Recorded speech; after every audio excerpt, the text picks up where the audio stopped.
Today's video is going to be mostly about Smart Install Maker version any that you should stop using immediately for specific behaviors that are implicit in the way they do business, what they're associated with when you look them up with the word malware, and the aggressive behavior towards users we're going to cover. Now I'm going to bring up today's example. It'll concern a video game that was available from Christmas time 2013 to Christmas time 2016, Rust Legacy.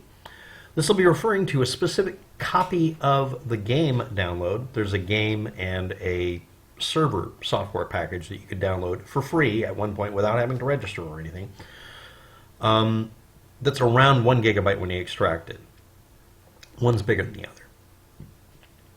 And this is concerning my experience, not with it, although that is part of it, but the main problem, which was intentional by the people who make Smart Install Maker version 5 or whatever. It doesn't matter what version. I'll be getting to that.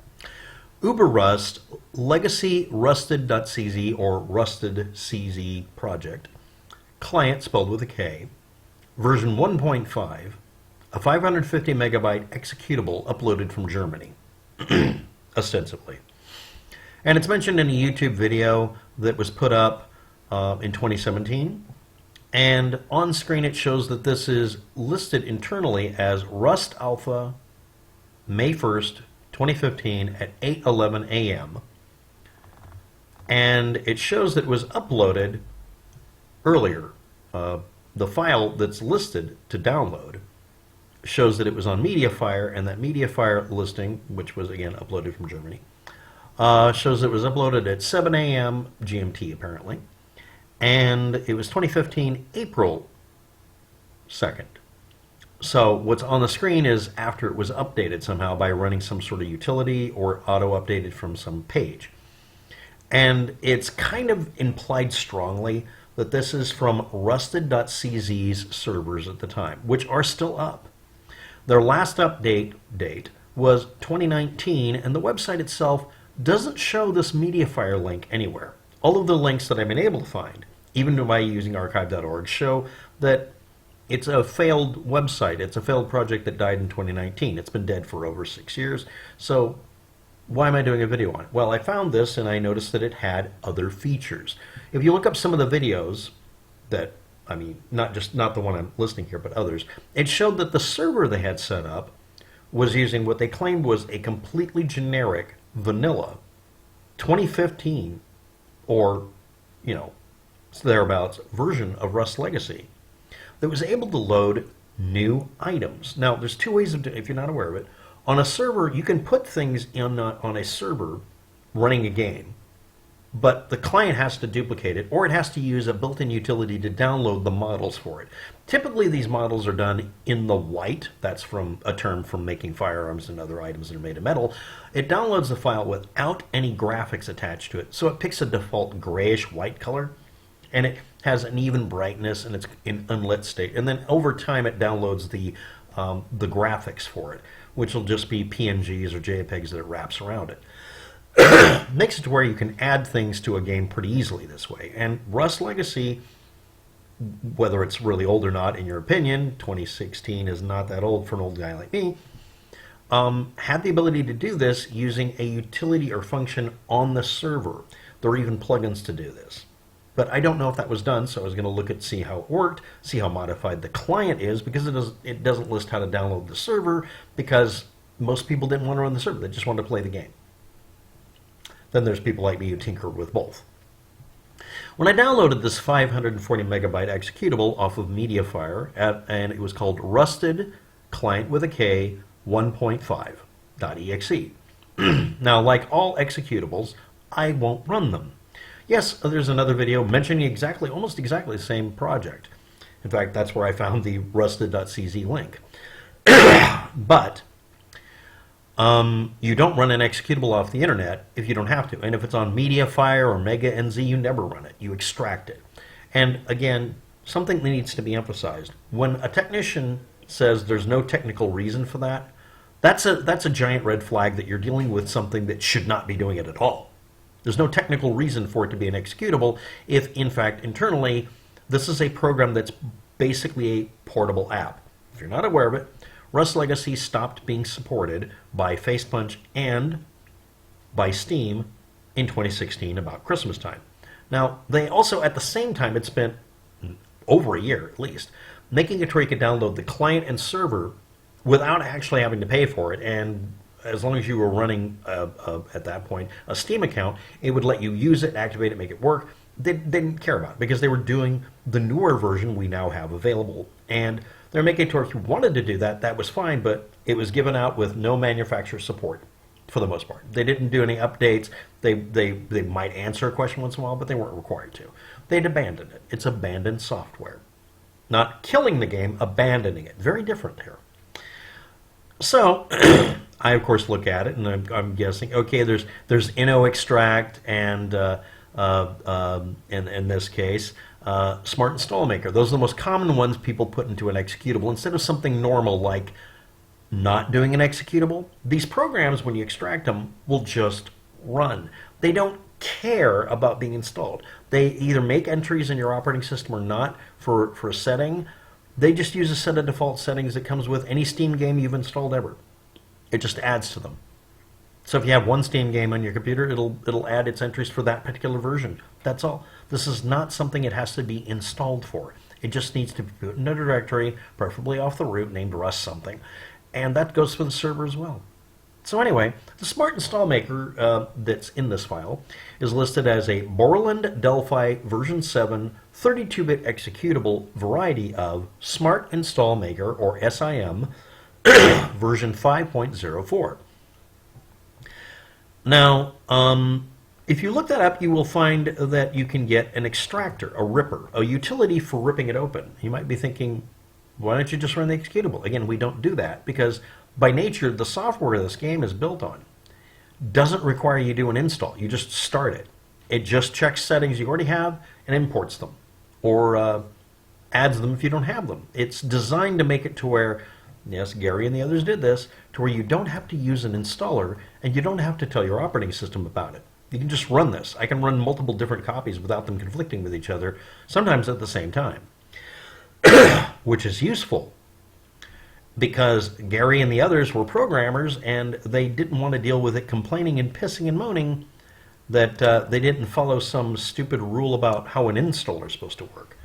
So by nature, the program isn't supposed to require an installer. The other reason that we don't do executables is viruses, malware, and Bitcoin miners.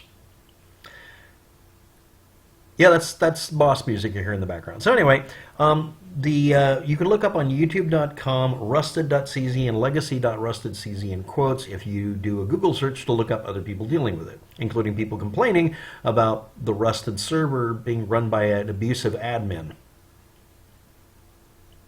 That's the most common video. You can go to GitHub and look at somebody complaining about Smart Install Maker version 5.4 not working under uni-extract version 2, something I was going to use to rip it open, which, of course, he complained about it. And then that person who made the complaint included a link to a malware website, because malwaring everything is just part of the game. I wonder where it came from. Next, I use SimUnpacker from nullsecurity.org/download/a string of characters down below in the description.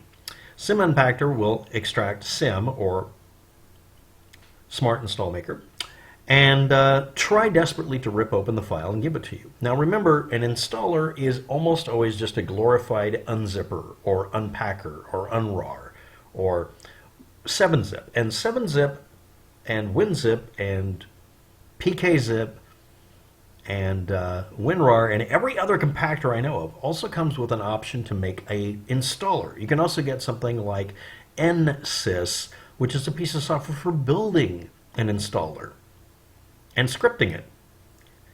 And I've used it. I've altered the instructions for one because somebody at one point packed one of these games up with NSys. Oh, I know this. I went into the thing and I altered it to where it would install exactly the way I wanted it to. Great.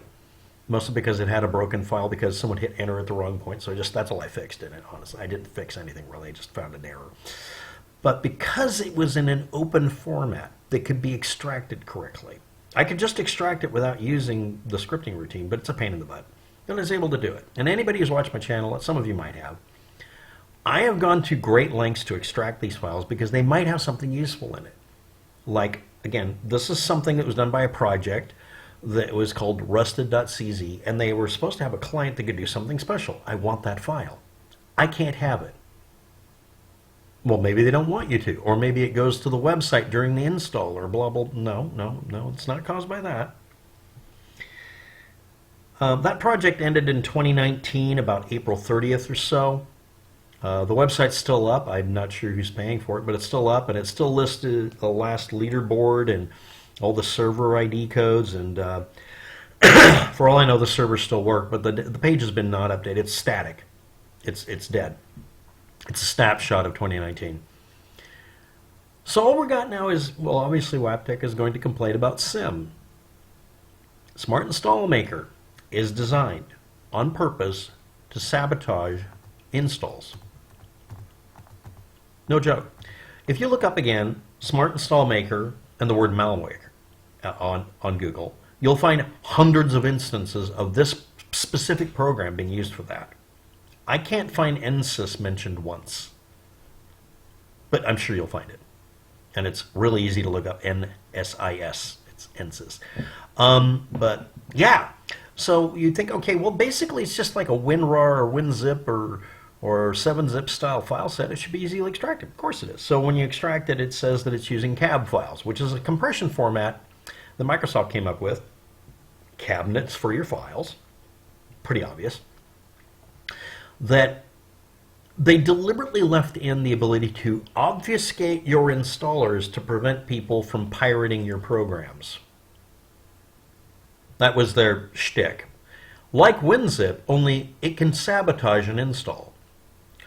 So what happened here? Oh, it said a 400 megabyte or so cab file only contains a 30 megabyte file. It won't extract correctly, but it did when I forced it by using UniExtract and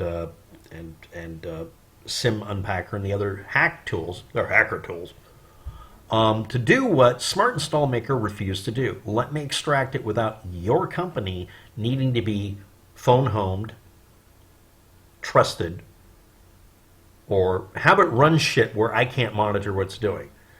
No, I'm not being paranoid. This is associated with malware installers and Bitcoin miners all over the place. So when I extracted that one file, it turned out to be one of the Unity files. So one out of hundreds of files, 117 if you're not aware, in that cab file extracted. The rest were given a deliberate break because Smart Install Maker will take that cab file and break the next connection, telling it to look for a temp file in a temp directory that obviously isn't included. And it acts as a passcode or whatever. Now, I want you to understand this. Smart Install Maker version 5 is being used to make it to where you have a password protected or whatever. It said password protected, or it says it needs another archive file or whatever when it doesn't, of a product they don't own, nor did the person who packed it, because there's no restrictions. And it took advantage of the fact that Microsoft Corporation created a deliberately easily sabotaged file format called cab.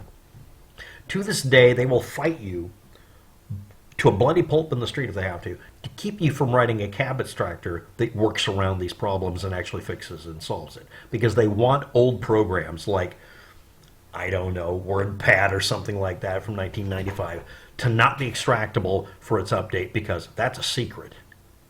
Yes. So, why am I not recommending Install Maker? Smart Install Maker is stupid. It's designed to have the ability in it to create a crash that has plausible deniability. Oh, that must be a corrupt installer. Their forums say as much. No, it's because you have it as a literal check mark that if somebody tries to extract it without you running your install and all of your things, including putting up pop-ups and mining data off their computer and whatever, that it'll just sit there and cry and whine and stuff. Because if you try to extract it with any other program, it'll fail. They knew that someone wrote SIM Unpacker or Smart Install Maker extractor routines, and they fought back by making sure they could make it to where all of their file sets would break those things. And they won't release, even for money, something that can extract it, because background behavior is they're doing something shady in the background. It's a backdoor. Do not use Smart Install Maker version anything. Stop using it. If you've used it to build something, build it by making it into something that's easily extracted and get over it. Thanks for watching. Have a good day. Good luck with that.